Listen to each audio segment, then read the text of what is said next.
All right, let's jump into the big buzz around the mortgage industry right now. Over the weekend, President Trump, love him or hate him, talked about the possibility of introducing a 50-year mortgage. So initially, what are your thoughts around that concept? Good, bad, indifferent? What do you think?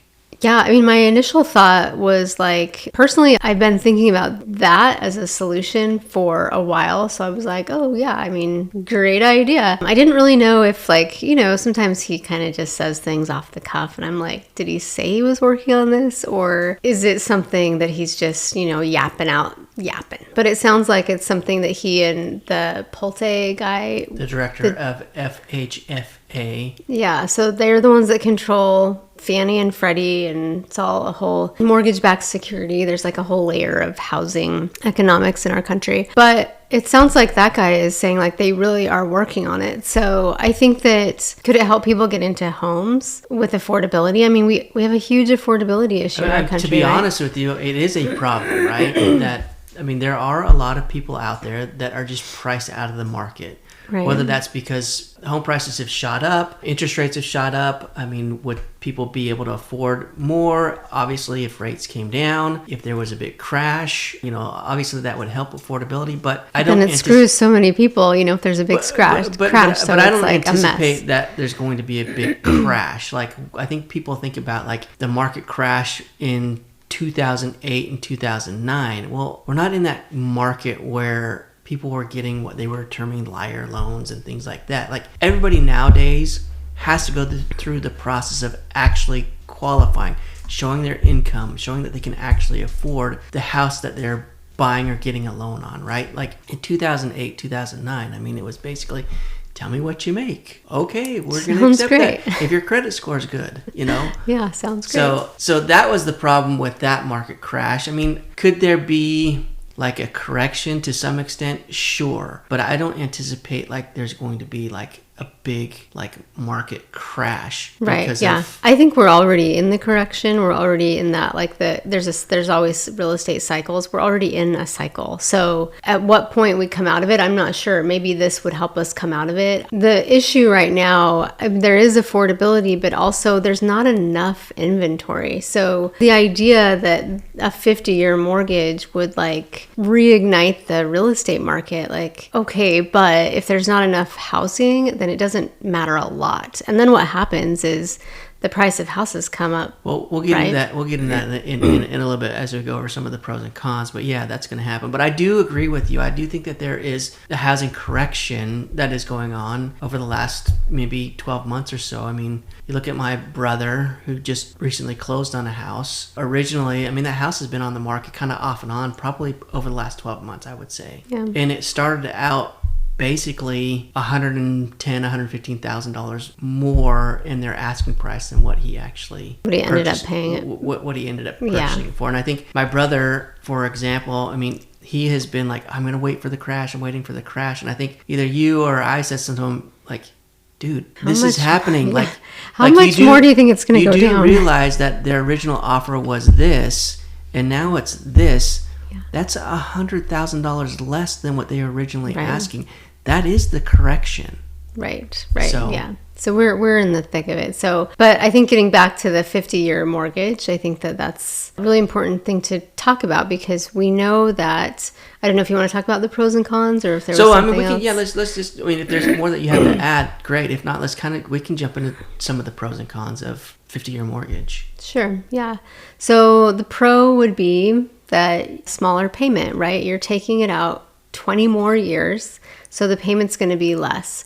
Now, I will say I was a little bit surprised by how little the less was, if that makes sense. So like on a $500,000 mortgage, a 50-year loan versus a 30-year loan at the same interest rate saved like $250 a month. It wasn't significant. I think it was $300. It was around $300 a month. Yeah, so it wasn't nothing, but it wasn't like. No, my understanding is based on kind of where we're at and where rates are at, the monthly savings is about $60 per $100,000 in a loan. So on a $500,000 loan, you're looking at roughly a $300 monthly savings in your payment.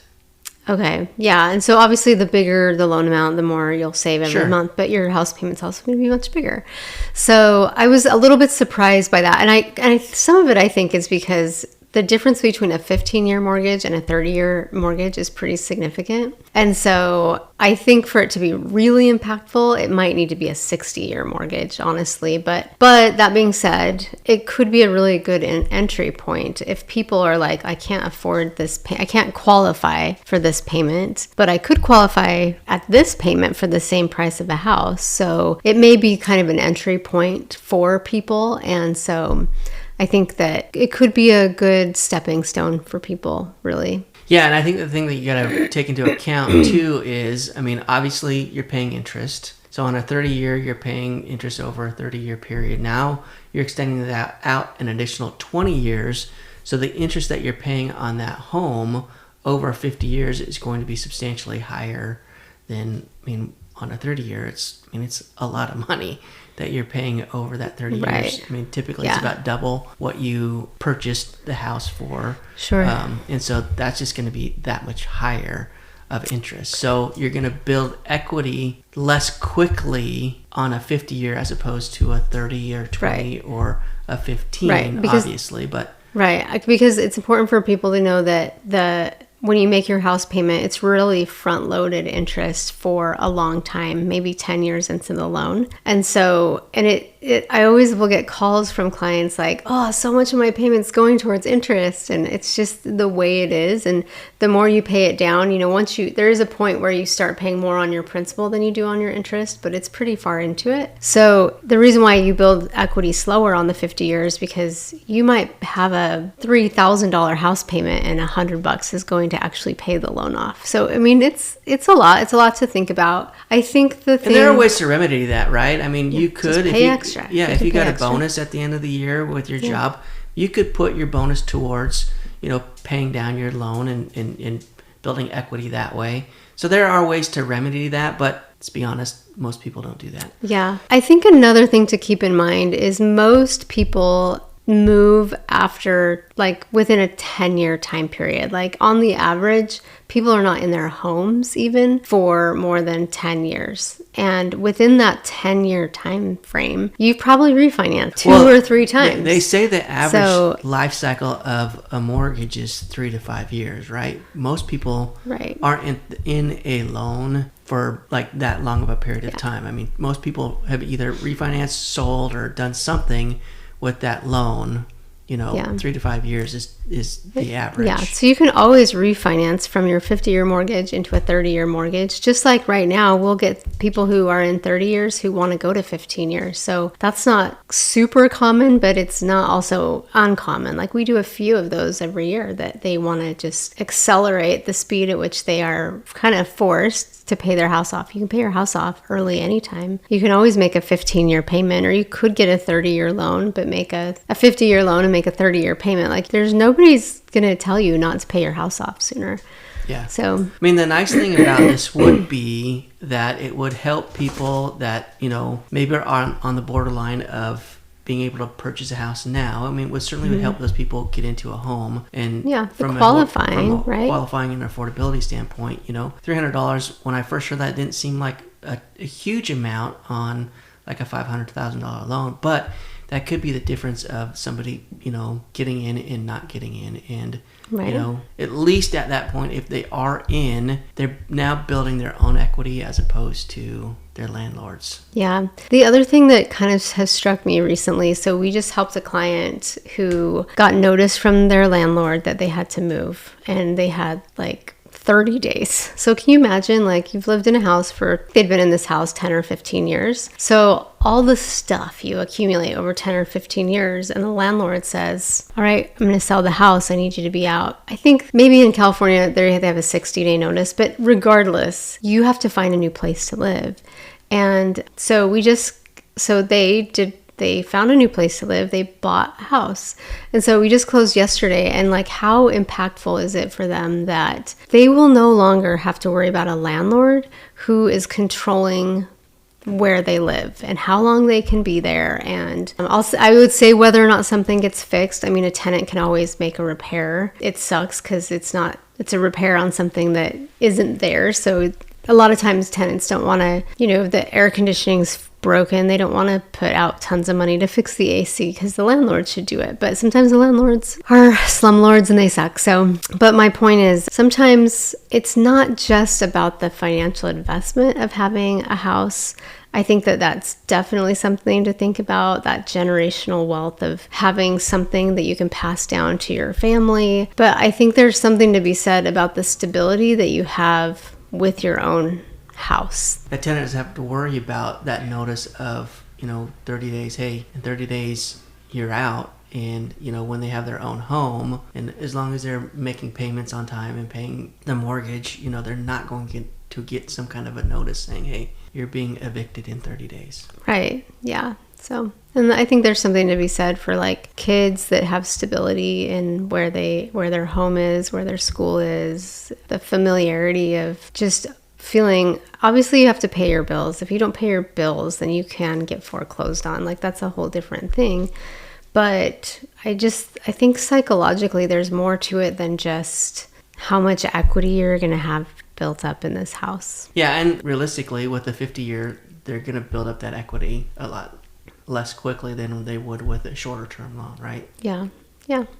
So one of the cons that really nobody's talking about in this whole thing is that the interest rate for the 50-year mortgage is probably going to be higher. So it might even be less of a savings than we talk about, let's just say a $500,000 mortgage with a 6.5% interest rate. A 50-year mortgage probably isn't also a 6.5% interest rate. It's probably going to be higher. So yeah, because the risk is greater for the investor, right? The longer that somebody is in that loan, the more likely that person could foreclose on that property. Right, or default or something. For sure. So anytime you extend the length of the loan, the higher the interest rate is. So like on a 15-year loan, the interest rate is going to be less than a 20-year loan, right? And a 20-year interest rate is going to be less than a 30-year interest rate on a 30-year mortgage. So going out another 20 years, I mean, just logically based on kind of where we're at in the mortgage industry right now and how it works. I mean,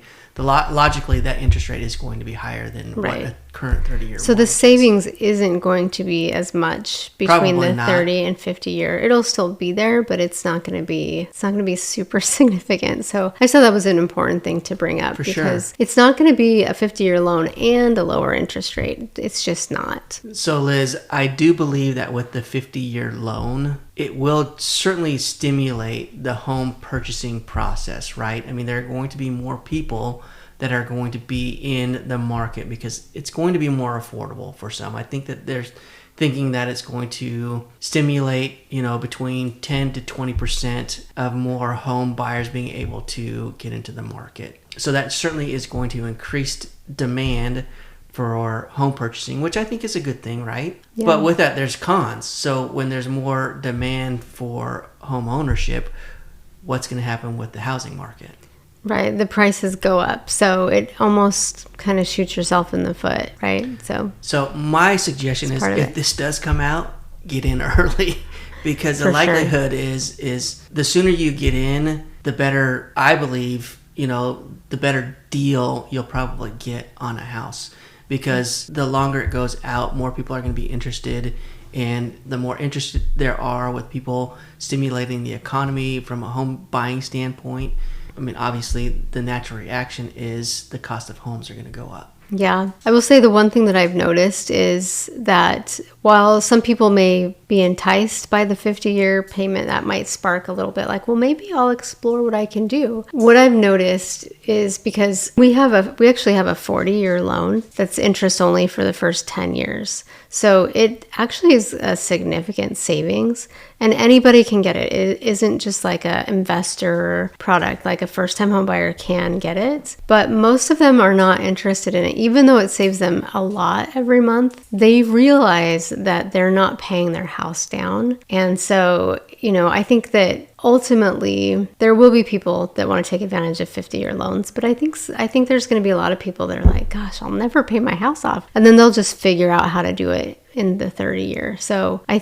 do think that's just some of it is like just something that can engage people and give them some hope a little bit, and then they can have a conversation about, okay, what does this really look like, and what can I afford, and what can I do? And you might be surprised. I think people disqualify themselves a lot for what they actually can qualify for. I do think that, so somebody that is on, right on the edge of affordability at a 30-year loan, like, I think that a 50-year could be good in the sense that you could get like insurance from the standpoint. When I say that, like, if you're right there on the edge at the 30-year and you're not quite sure you could do it, but you could do the 50-year, like, maybe getting the 50-year isn't a bad thing, but pay it off as if it's a 30-year. Yeah, right. And if you do fall on, hard times, you're only obligated to make that 50-year payment, right? So right. if a month or two on the year is tough,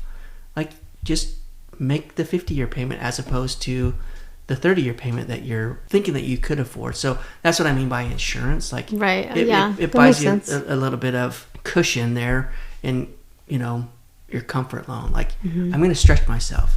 I know I can do the 50. 30 is going to be tough, but I'm going to try to stretch myself. So get the 50, pay it on the stretch of the 30, and, Yeah, and then if you have a month where you need new tires or something, it like gives you a little bit of breathing room. So yeah, I like that advice. So it's not so stressful, but yeah, but anyway. I like it. Anything else that you want to talk about in regards to the 50-year mortgage that President Trump is proposing? And it sounds like it's got some traction. Yeah. Backed by the director of FHFA. So yeah, I think it does have some traction. I think if you really don't want to wait for it, then the loan that we have that's 40-year interest only for 10 years is probably going to be as good, if not better. So like, why wait? Because like you mentioned before, the prices are probably going to go up as it gets more competitive. So you don't have to wait to take advantage of that. And you very likely could refinance into it if that really and ultimately was something you wanted anyway. So I would talk to a lender and just see what's possible for you and then come up with a plan. Yeah, give us a call. Yeah. We're happy to help. Get on our calendar, and we're happy to have a 15-20 minute phone conversation to see what you qualify for. The number's 209-640-1710, and we'll happily put together a strategy call with you and put together a plan that will help you know exactly what your numbers are, what you can and can't afford, and then you can go out and shop confidently. We are happy to do that. That's our job. That's what we want to do. We want to help you get into homes. So please give us a call again, 209-640-1710. Thanks so much for watching. We appreciate you. If you like this video and found it helpful, click the like button, subscribe, and we'll see you in the next video. Thanks so much.